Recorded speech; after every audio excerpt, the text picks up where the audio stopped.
Halo Budum, selamat datang kembali di kelas KB. Dan untuk di video kali ini kita akan ngebahas roamer healer di MPL. Karena gini, kebetulan kenapa gue ambil topik ini ya, kenapa gue ambil tema ini roamer dan healer, karena kebetulan yang gue lihat sekarang tuh favorom item ini kerap kali digunakan.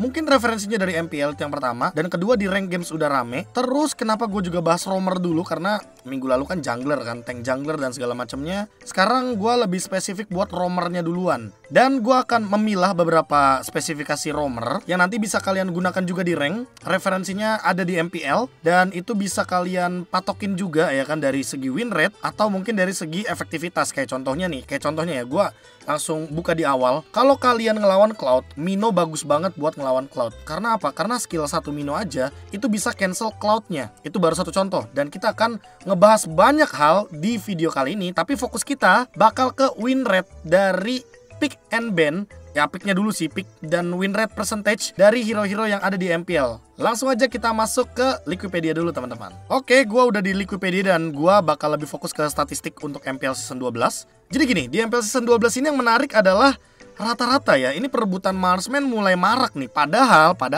kalau kita lihat dari beberapa season lalu, itu perebutan tank jungler yang bener-bener jadi favorit. Fredrin ya kan, itu dijadikan opsi pick yang paling favorit. Tapi buat sekarang Marksman dan Pakito ini bener-bener jadi harga mati. Tapi ya so far gue liat Marksman cuma Beatrix Cloud. Jadi kalau misalkan Cloudnya di ban, Beatrixnya lepas, yang pegang Beatrix ini kayak punya power lebih lah jatuhnya ya. Selanjutnya untuk mid laner, ini kesimpulan sedikit buat nanti di episode mid laner MPL. Mid laner yang gue lihat masih rata-rata menggunakan hero-hero high ground. Untuk roamer, nah ini dia yang sebenarnya menarik perhatian gue, karena Kaja ini win rate-nya tinggi, pick rate-nya tinggi, ban rate-nya juga tinggi 23.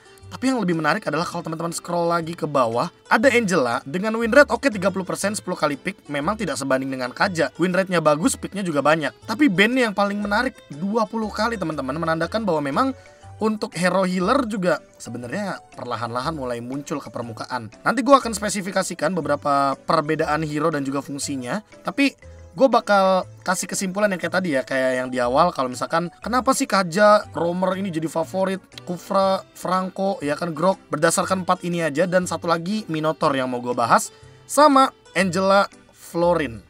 Kita ke game. Jawaban yang paling gampang kalau misalkan teman-teman nanya kenapa hero healer muncul tiba-tiba sebagai roamer, nggak jarang juga sih mereka sebagai mid laner ya. Ya ada yang mid lane, ada yang roamer. Tapi kalau misalkan jadi roamer, jawaban paling aman yang bisa gue berikan adalah karena ini dia, custom support emblem ini yang bener-bener ngebantu banget dari segi efek pemulihan atau efek heal yang besarnya sampai dengan 15%. Efek pemulihan 15% ini kalau misalkan teman-teman mungkin bingung, kalau kita setarakan di item, dia itu setengahnya dari Oracle, meningkatkan 30% efek shield dan pemulihan HP. Jadi kalau teman-teman mungkin melihat emblem ini sebagai harta karun ya kan, untuk para healer gua akan bilang iya. Tapi untuk beberapa hero yang tidak memiliki efek heal, ini kurang efektif. Dan kebetulan teman-teman, efek dari custom support emblem ini bisa digunakan juga sama Minotaur. Makanya dari awal gue mention Minotaur. Kenapa Minotaur mungkin bakal jadi opsi pick yang sangat bagus, karena kebetulan Cloud aja pick rate-nya tinggi. Ya kenapa nggak di counter aja pakai Minotaur, itu contohnya ya. Terus kenapa Angela? Mungkin kita lebih spesifik lagi nih. Tadi kan kenapa healer. Sekarang kenapa Angela favorit banget buat di pick? Jelas, yang pertama dikarenakan kalau teman-teman lihat di emblem lain, hampir keseluruhan emblem itu nggak ada atribut penambah movement speed.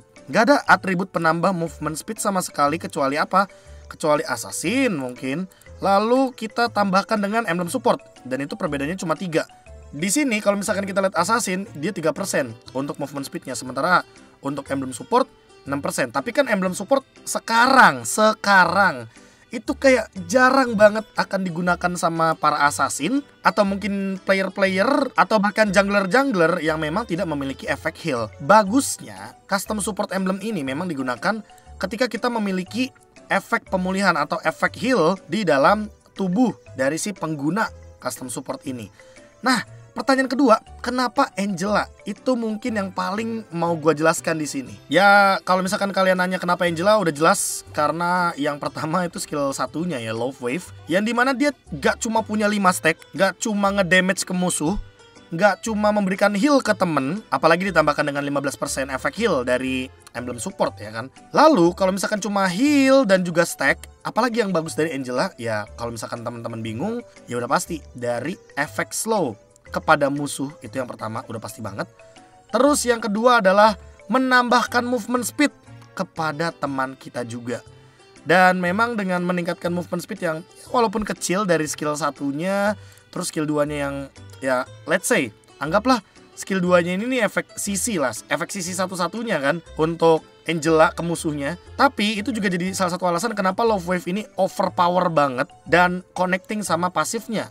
Yang dimana ketika teman satu tim yang dimasukin sama si Angela juga bakal memperoleh bonus movement speed. Sama kayak kalau misalkan heal ini connect ke temennya Angela. Makanya simple aja teman-teman, Angela tuh overpower banget ya karena skillnya mendukung untuk menyeimbangkan atau ngeboosting sesuatu yang hilang dari emblem-emblem yang ada teman-teman. Walaupun mungkin ada agility, ya kan, ada penambah movement speed, tapi di satu titik lainnya dengan tambahan lagi dari Angela, makanya Angela ini langsung jadi favorit banget lah, marak banget kayaknya digunakan di rank ya, di rank dan juga di MPL yang out of nowhere. Mungkin awalnya kita ngeliatnya kayak oh ini mah hero-nya rek banget nih Angela doang, tapi enggak tuh.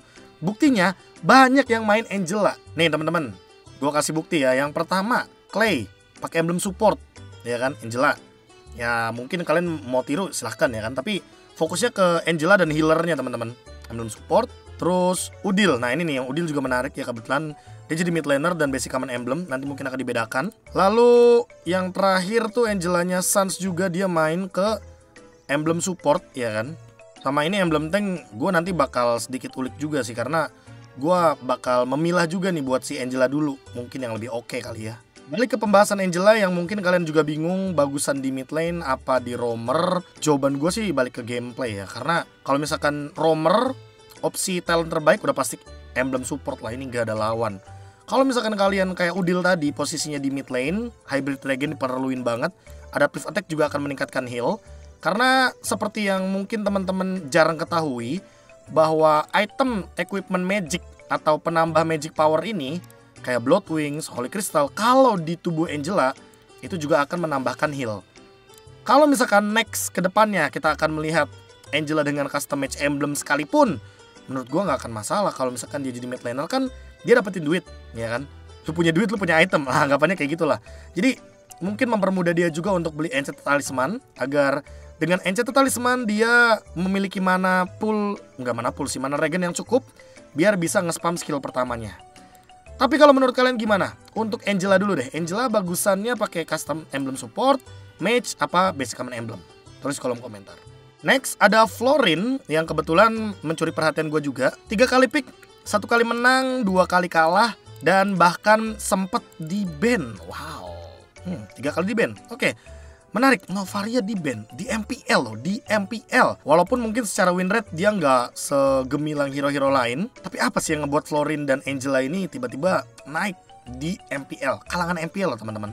Kalau seandainya jawaban gua adalah lagi dan lagi ya, yaitu adalah emblem support, itu tepat, udah pastilah, karena si custom support emblem ini membuat hero-hero healer tuh balik lagi.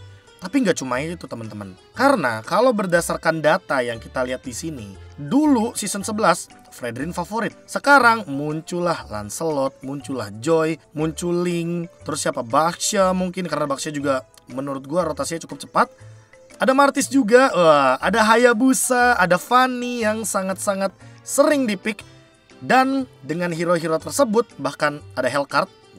Ada Hellcard ya kan. Dengan statistik yang tadi gue paparkan, dengan banyaknya hero assassin, ini menandakan bahwa hero assassin emang cocoknya sama Florin Angela. Kenapa bisa begitu? Yang pertama jelas karena ya dari segi heal up-nya aja, dari segi bagaimana cara Florin menggunakan ultimate yang global, nggak perlu nempel sama temen-temennya. Terus Angela yang bisa ultimate secara global juga, dia bisa dari teamfight 4 lawan 4 bisa jadi 5 lawan 4. Itu mempermudah hero-hero assassin yang memang memiliki rotasi cepat agar gameplaynya bisa jauh lebih maksimal. Kenapa tiba-tiba Rafaela dan Estes itu tidak dijadikan favorit? Sebenarnya bukan karena hero-nya jelek teman-teman, tapi karena memang untuk hero-hero tank jungler, hero-hero fighter jungler, ini tuh jarang dibawakan sama Rafaela dan Estes. Mereka rata-rata bakal membawakan hero-hero tank tebel. kayak Kufra, Franco, Grok, ya kan, bahkan Arnold dijadikan roamer. Karena apa tujuannya? Tujuannya biar fighter yang konotasinya nabrak ini, hero yang nabrak ini bener-bener nggak nanggung nabraknya teman-teman. Jadi kalian harusnya udah bisa memilah juga. Kalau seandainya kalian mau main tank jungler ya kan, kayak Bards Estes, Bards Ravela, silahkan sebenarnya. Atau Bards Matilda, oke banget menurut gua, karena komposisinya pas. Tapi kalau misalkan teman-teman menggunakan hero kayak Link terus dipadukan dengan Estes, waduh itu harusnya teman-teman juga dari gambaran tuh bingung kayak ini combo ini gimana ya. Atau kayak contohnya aja Hayabusa sama Rafaela, oke bisa, oke masuk, tapi kayak harus ada beberapa hal dan beberapa syarat yang menunjang agar gamenya pun bisa berjalan teman-teman. Jadi kesimpulan dari gua memang kalau berbicara meta healer, ya meta healer itu sangat bisa untuk digunakan di patch yang sekarang. Di game yang MPL juga udah mulai ramai, apalagi kalau kita melihat dari pemilihan emblem yang sangat-sangat bervariasi. Bahkan kalau yang tadi sempat aku bilang ya, yang menarik adalah Rek aja bawa Florin pakai emblem tank ya. Tujuannya mungkin dia biar tebel, biar bisa buka map. Karena dari komposisi hero-nya nggak ada yang bukain map. Cuma lagi dan lagi kita berbicara di sini komposisi, jadi emang sekarang tuh cocok-cocokan soal draft juga teman-teman. Kalau kalian mungkin gameplaynya di rank, nih gua garis bawahi dulu ya. Di rank emang bagus banget untuk ngebawain metode healer, romer-romer yang pakai favor rom item, itu silahkan bawakan saja. Tapi jangan lupa, jangan sampai kalian ngebawain Estes sama Link barengan. Karena kalau menurut gue yang paling masuk ya, kalau misalkan untuk Rafaela Estes, itu ada satu Aulus, oke banget tuh Aulus. 2 Alpha, ya kan, Alpha juga oke walaupun di MPL jarang digunakan. Apa Alucard, silahkan nyo. Baxia, nah menurut gue, tapi ada satu pengecualian. Kalau Baxia bareng sama Estes, bareng sama Angela, bareng sama Rafa, bareng sama Florin, semuanya oke. Yang nggak oke tuh biasanya kalau misalkan Baxia ya kan, dia jadi jungler tapi dia minim damage. Minim damage tuh maksudnya gimana?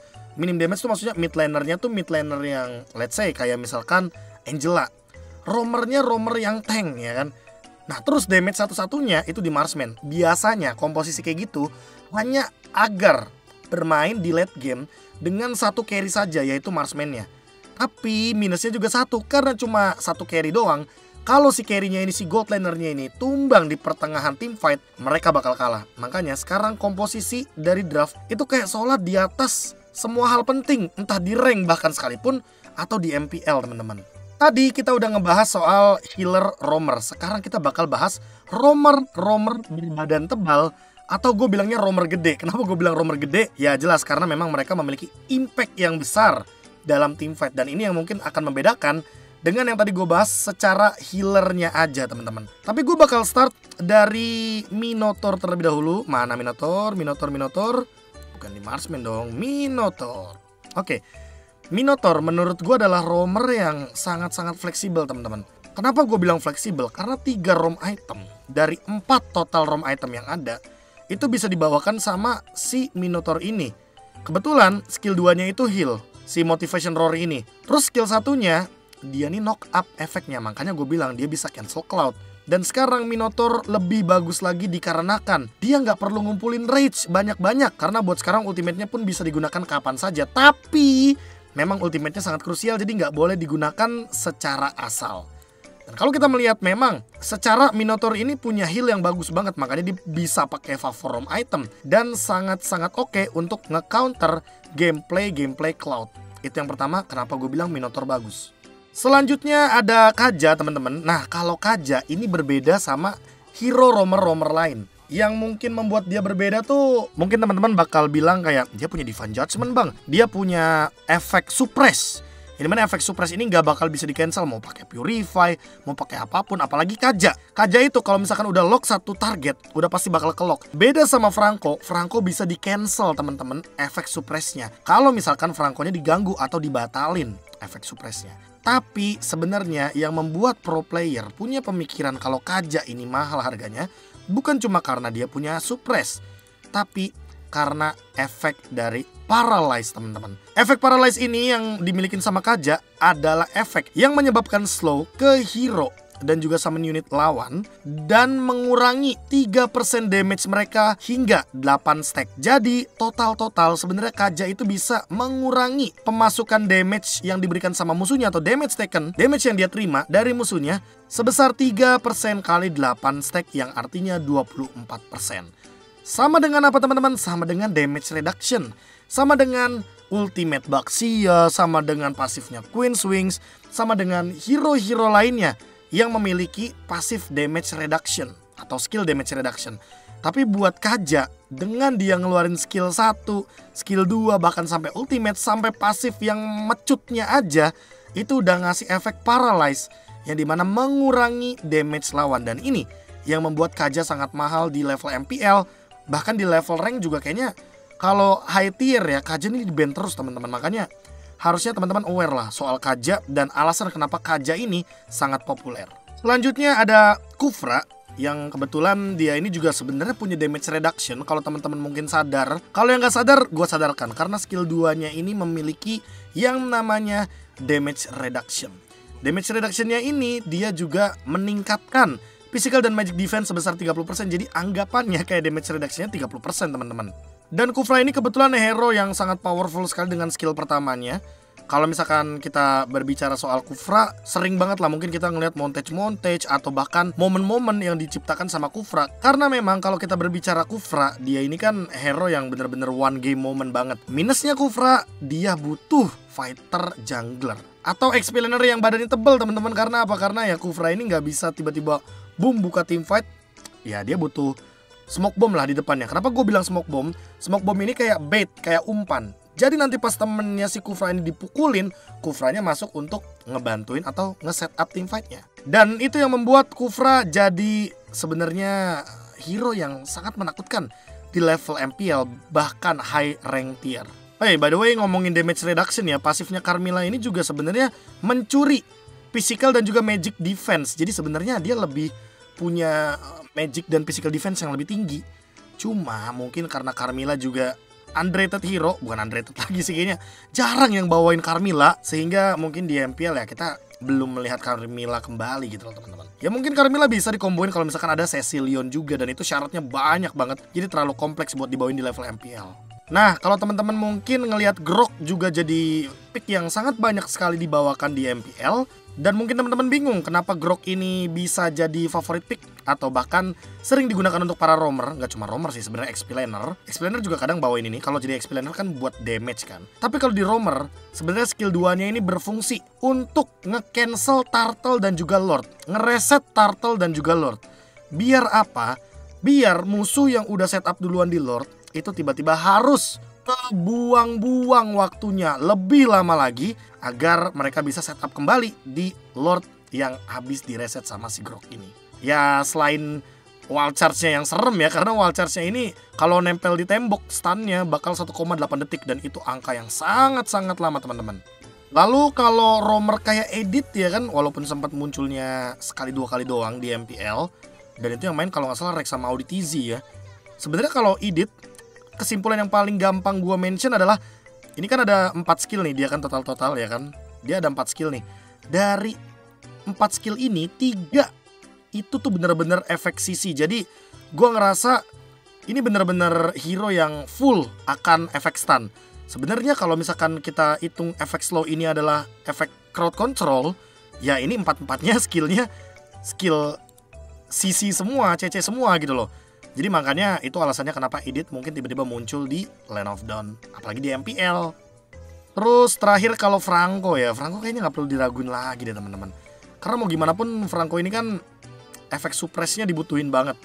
Dan yang paling penting dari Franco adalah dia tuh bisa cek map, cek bush pakai Iron Hook, dan ini adalah skill yang mahal harganya apalagi di skema kompetitif, karena ketika di tangan yang tepat, Franco itu bisa menjadi sebuah mara bahaya yang benar-benar ngeri banget. Ya mungkin udah terbukti kali ya, kayak Naomi, Finn, siapa lagi, Dream sekali ya kemarin yang pakai Franco, atau bahkan Auditizi. Auditizi tuh oke banget tuh buat bawa Franco juga. Dan di level MPL, satu orang keculik, apalagi sama Franco, nggak bisa diselamatkan, itu udah keuntungan banget. Karena apa? Karena secara kuantitas jadi 5 lawan 4 tim fightnya teman-teman. Dan yang mungkin gue mention terakhir adalah Hilda teman-teman. Karena Hilda ini nih ya muncul awal-awal season, mulai menghilang perlahan-lahan. Alasannya jelas, karena awal season yang rame assassin. Dan kalau berbicara assassin, Hilda kuat banget lawan assassin. Invade jungle bisa, main rusuh bisa, maksain retribution digunakan, bisa semuanya. Tapi kenapa Hilda mulai turun pamornya? Bahkan secara data aja, kalau misalkan teman-teman mau lihat di sini, kalau kita cari Hilda, nih, Hilda cuma 1 kali pick dan 0% win rate. Oke, tapi dia 12 kali di ban, teman-teman. Bayangin, ketika ada pick terhadap draft assassin, Hilda udah pasti bakal di ban. Menandakan bahwa memang ini hero nyebelin banget buat kalau misalkan kita mau bawain assassin. Intinya emang Hilda ini counter assassin banget, counter hero-hero yang tipis banget di jungle early game. Makanya Hilda mungkin 12 kali di ban, teman-teman. Tapi dengan tadi kesimpulan yang gue bilang ya, kalau misalkan assassin jungle naik, ya Hilda naik. Sementara kalau Hilda kan pamornya lagi turun nih. Jawabannya ya udah paling simple, paling clear adalah ya karena tank jungler udah mulai naik juga pelan-pelan, teman-teman. Makanya Hilda sudah mulai jarang di pick dan mungkin hanya jadi situational pick aja dan nggak semuanya bisa dipakai di setiap kondisi atau di setiap game. Dan itu menjadi penutup untuk video dari kelas KB kali ini. Gua cuma pengen bilang kalau berbicara roamer seharusnya sekarang tuh bener-bener ngikutin gameplay sama menyempurnakan komposisi dari draft yang udah ada. Jadi emang kebetulan kalau kita berbicara roamer, bang, sekarang roamer apa yang bagus? Banyak dan kalian bisa explore banyak hal. Terutama mungkin untuk roamer-roamer yang main Chow itu mungkin poin plus ya, karena mau bagaimanapun yang namanya main Chow dari zaman M1 sampai M5 bentar lagi itu Chow hero serba bisa. Jadi gua nggak masukin ke roamer karena mau bagaimanapun Chow itu flex hero, bukan roamer doang, dia bisa di mana-mana. Dan next, kira-kira bakal bahas apa? Bakal bahas XP, mid lane MPL, atau gold lane MPL? Tulis di kolom komentar karena kita bakal ketemu lagi di kelas KB selanjutnya dan jangan lupa bahagia. Dadah.